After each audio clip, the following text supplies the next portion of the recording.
بسم اللہ الرحمن الرحیم۔ عزیزان محترم، اللہ تبارک و تعالیٰ نے مہدی موعود علیہ السلام کے صحابہ کرام کو آپ کے صدقے اور طفیل سے بہت اعلیٰ و عرفہ مقامات سے نوازا ہے،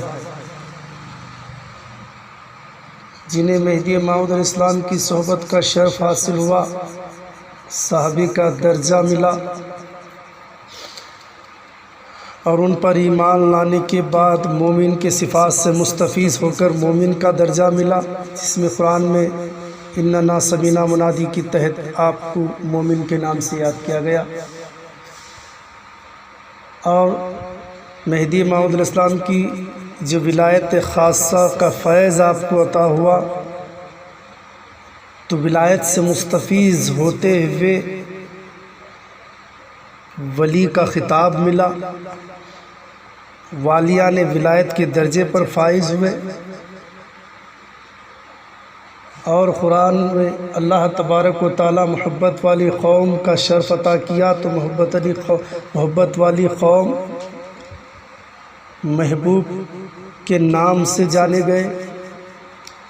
اللہ کا فضل خاص رہا تو فضل والے قوم اور صحابہ کے نام سے مستفیض ہوئے، اور خصوصیت سے اللہ کے نبی صلی اللہ علیہ وسلم کی زبان مبارک سے آپ کے تعلق سے اگر تعریف اور عظمت آپ کی شان بیان کر دی جائے تو اس سے بڑھ کر اور کون سی شان اور مراتب ہو سکتے ہیں۔ عزیزان محترم، مہدی موعود علیہ السلام نے آپ کو اپنے بھائیوں کے نام سے یاد کیا، تو بھائیوں کی نسبت سے مہدی موعود علیہ السلام نے بھائیوں کے درجے بھی آپ کو اللہ نے عطا کیا۔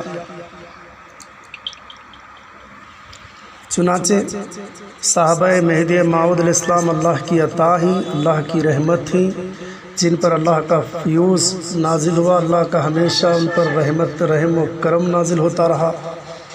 کئی ناموں سے یاد کیا ہے بزرگان دین نے اپنی کتابوں میں، اپنے تقریروں میں جو زبانی کہے ہیں، ہم اور آپ اسی کو کہنے اور سننے کی کوشش کریں گے۔ یہ ایک روایت جسے عقیدہ شریف میں بیان کیا گیا ہے، جس میں مکمل مہدی موعود علیہ السلام کے صحابہ کے صفات کو بیان کیا گیا ہے۔ اگر اس بنا پر اگر کوئی آپ کو ولی کہتا ہے، یہ بھی آپ کا مقام ہے، صحابی یہ بھی آپ کا مقام ہے، اور بھائی کے نام سے جو نسبت دی گئی وہ بھی ہے، مومن یہ بھی ہے، اللہ کا فضل یہ بھی ہے، محبت والی قوم یہ بھی ہے، اسے بہت سارے ناموں سے یاد کرتے ہیں۔ یہ سارے مقامات آپ کو عطا کیے گئے ہیں اللہ کے۔ چنانچہ اللہ کے رسول اکرم صلی اللہ علیہ وسلم نے ابو ذر سے فرمایا کہ اے مسکین، اے ابو ذر،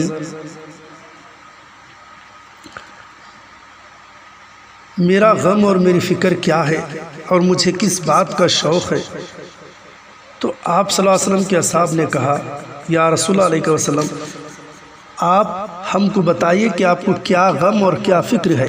پھر آپ صلی اللہ علیہ وسلم نے فرمایا کہ میرے بھائیوں کی ملاقات کا شوق ہے، جن نبی کو دیکھنے کی، جن کی صحبت اور معیت حاصل کرنے کی تمنا پیغمبروں کو رہی، وہ نبی کہتے ہیں کہ مجھے میرے بھائیوں کی ملاقات کا شوق ہے۔ اصحاب نے کہا، ہم آپ کے بھائی ہیں۔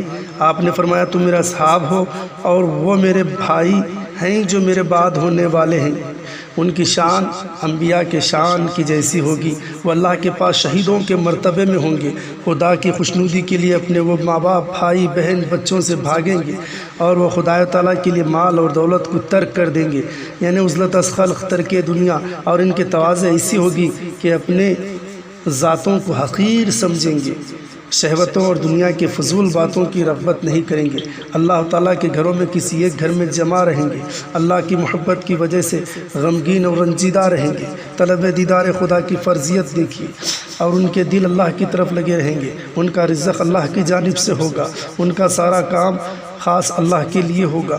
ان میں سے کوئی ایک بیمار ہوگا تو اللہ کے پاس اس کی بیماری 1000 برس کی عبادت سے افضل ہوگی۔ اے ابو ذر، اگر تو چاہتا ہے تو میں اور بھی کچھ کہنا چاہتا ہوں۔ ابو ذر رضی اللہ تعالیٰ عنہ نے کہا کیوں نہیں یا رسول اللہ علیہ وسلم۔ رسول اکرم صلی اللہ علیہ وسلم نے فرمایا ان میں سے کوئی مرے گا تو اس کی موت آسمان میں نہرنے والوں کی موت کے مانند ہوگی، کیونکہ اللہ کے پاس ان کی بزرگی ایسی ہے۔ ابو ذر، اگر تو چاہتا ہے تو میں اور کچھ کہنا چاہتا ہوں۔ ابو ذر رضی اللہ تعالیٰ عنہ نے کہا یا رسول اللہ علیہ وسلم فرمائیے۔ رسول اللہ فرماتے ہیں اگر ان میں سے کسی ایک کے کپڑے میں کوئی جوں اس کے کاٹے تو اللہ اس کے پاس 70,000 حج اور غزووں کا ثواب ملے گا، اور اولاد اسماعیل کے 40 غلاموں کو آزاد کرنے کا ثواب ملے گا۔ نقصان دینے والی چیز نقصان دیتی ہے تو یہ ثواب ان بزرگان دین کو ملتا ہے۔ ان میں سے ہر ایک کے 12,000 کے مقابلے ہوگا۔ اور اے ابو ذر، اگر تو چاہتا ہے تو میں کچھ اور کہنا چاہتا ہوں۔ ابو ذر رضی اللہ عنہ نے کہا کہیے یا رسول اللہ علیہ وسلم۔ اللہ کے نبی فرماتے ہیں ان میں سے ایک اپنے اہل و عیال کو یاد کرے گا، پھر غمگین ہوگا تو اس کی ہر ایک سانس کے میں 1000 درجے ملیں گے۔ رسول اکرم صلی اللہ علیہ وسلم نے فرمایا اے ابو ذر، اگر چاہتا ہے تو میں اور کچھ کہنا چاہتا ہوں۔ اللہ کے نبی اور فرماتے ہیں، خوشی سے فرماتے ہیں، محبت کی کیفیت طاری ہے۔ آپ فرماتے ہیں ان میں کا ایک اپنے اصحاب کے ساتھ 2 رکعت نماز پڑھے گا، اللہ اکبر، وہ اللہ کے پاس اس آدمی سے افضل ہے جو نوح علیہ السلام کی عمر 1000 سال پا کر کوہ لبنان میں اللہ کی عبادت کرتا ہو۔ رسول اللہ صلی اللہ علیہ وسلم نے فرمایا اے ابو ذر، اگر تو چاہتا ہے تو میں اور کچھ کہنا چاہتا ہوں۔ ابو ذر نے کہا کیوں نہیں یا رسول اللہ۔ رسول اکرم صلی اللہ علیہ وسلم فرمایا ان میں سے ایک تسبیح پڑھے گا تو بہتر ہے اس کے لیے قیامت کے دن اس بات کی کہ اس کے ساتھ دنیا کے پہاڑ سونا بھر کر چلے۔ رسول اکرم صلی اللہ علیہ وسلم نے فرمایا رسول اکرم صلی اللہ علیہ وسلم فرماتے ہیں جو شخص ان لوگوں میں سے کسی ایک کے گھر کی طرف ایک نظر بھی دیکھے گا تو وہ اللہ کے پاس بیت اللہ کو دیکھنے سے زیادہ محبوب ہوگا۔ اگر کوئی شخص ان میں سے کسی ایک کو دیکھے گا تو گویا وہ اللہ کو دیکھ رہا ہوگا۔ جو شخص ان میں سے ایک کی ستر پوشی کرے گا تو گویا اس سے اللہ کی ستر پوشی کی۔ اور اگر ان میں سے کسی ایک کو کھانا کھلائے گا تو گویا اس نے اللہ کو کھانا کھلایا ہے۔ اللہ کے نبی جو ہے نسبت اس قوم کو بالکل اور پوری طرح سے اللہ کی طرف رجوع کر رہے ہیں۔ پھر اللہ کے نبی صلی اللہ علیہ وسلم نے پھر ابو ذر سے استفسار فرمایا کہ پوچھا کہ کیا اور کچھ کہوں؟ تو ابو ذر نے کہا ان میں بھی وہ شوق اور کیفیت سننے کی تمنا بڑھ گئی۔ آپ نے کہا فرمائیے یا رسول اللہ علیہ وسلم۔